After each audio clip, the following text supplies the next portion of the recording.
Okay, mga ka-SF, mga kaibon, umpisa na ang SDR Club training natin. Kalalabas lang ng schedule kanina, nakita ko second week of November ang umpisa. Yan, kailangan na natin batakin yung ibon natin at least twice a day ang low fly kung pwede prior ng ating club training para mas malakas-lakas sila, hindi tayo kakapusin. Anyway, yun nga, nakita natin na kalalabas lang ng schedule. So this week magbabakuna na ako para after 15 days or pagpasok ng December first week ay magse-second dose tayo ng ating PMV. Tapos pagdating naman ng ating derby, makapag-booster tayo. Okay, so paano mga ka-SF, mga kaibon? Umpisa na.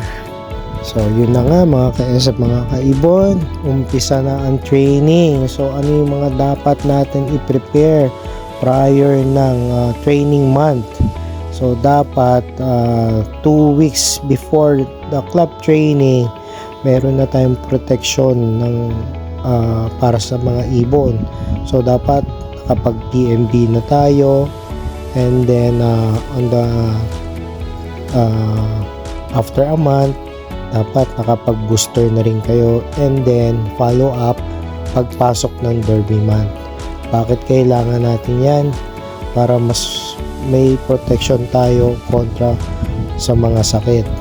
And then ano pa yung mga kailangan natin i-prepare is yung mga pang upper and lower natin, and then at least 3 to 4 days ang treatment niyan.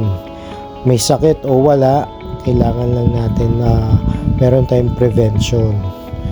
Mahirap kasi pag tinamaan na at yung ibon natin pagka nasa training, hindi maganda yung panunaw at hindi sila makarecover, and mahirap pagka nasa ganong stage na. So anong mga binibigay ko pagka nasa training month? Siyempre kailangan natin pagka mga nasa local poultry supply lang, dapat meron kayong mga nakaredy ang Vetresin Gold nyo. Kasi pag umuwi yung ibon natin galing training, hindi may iwasan na may dala silang mga sakit. So kahit papano, pagka dating nila pahinga, makapag-flashing tayo. And then lagi natin na-obserbahan yung ibon natin pagdating. Check nyo lagi yung throat nila, yung mga mata kung may damage ba. Usually isang cause din na pag nasa training month ay tinatamaan ng respiratory nila. So yun yung number 1 cause ng one eye cold. Ano yung mga mabisang gamot na mga mabibili para sa one eye cold? Nandyan yung Maxitrol, dagdag kayo ng vitamin C para mas lumakas ang immunity or yung boost, yung ano ba tawag dito, yung immune system ng mga ibon nyo. And then siyempre habang lumalayo, ano bang kailangan natin? Magdagdag tayo ng carbohydrates.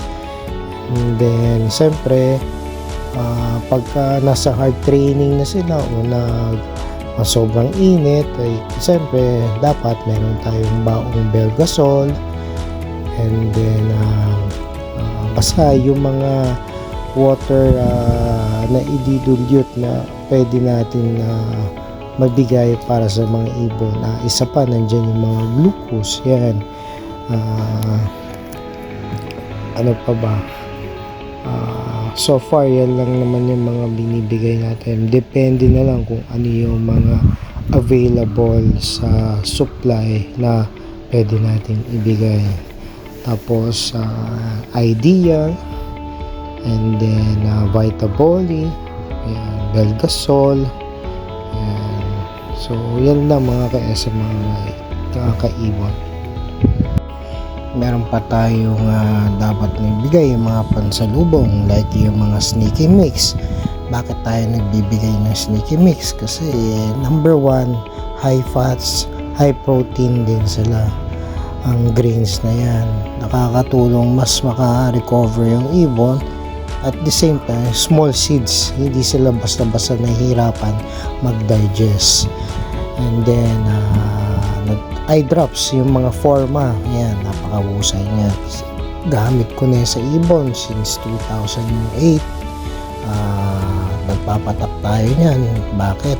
Kamo, para yan yung mucus na meron silang nasa respiratory upper nila, nakakatulong yan na tunawin niya para mas maganda ang kanilang paghinga, yung pagdaloy ng oxygen papuntang lungs nila. Ano pa ba? Sa ngayon, yan lang naman ang ating focus. Basta ang importante, ang ibon natin, every time na dumadating, and then nanggaling training, and pag uwi nila, ay dapat alam mo kung anong gagawin kapag salubong. Kailangan pahinga pagdating nila. And then lagi tayo mag-observe and mag-check ng mga katawan nila kung okay ba, walang tama. So far, yan lang naman mga ka-SF.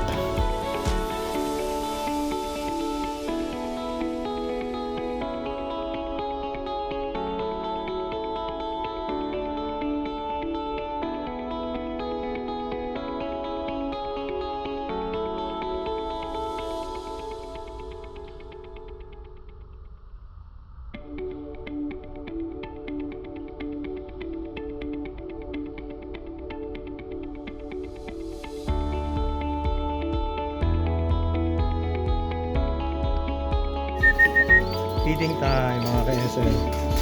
Yan. Yung feeds natin, kung mapapansin nyo, parang mapula-pula.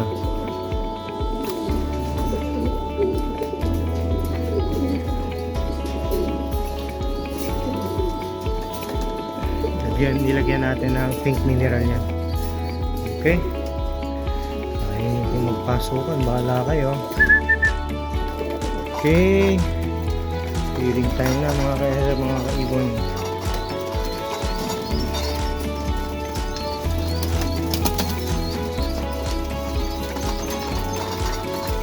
Silipin natin kung may naiwan pa sa labas. Isasarado na natin yung ating bilaran.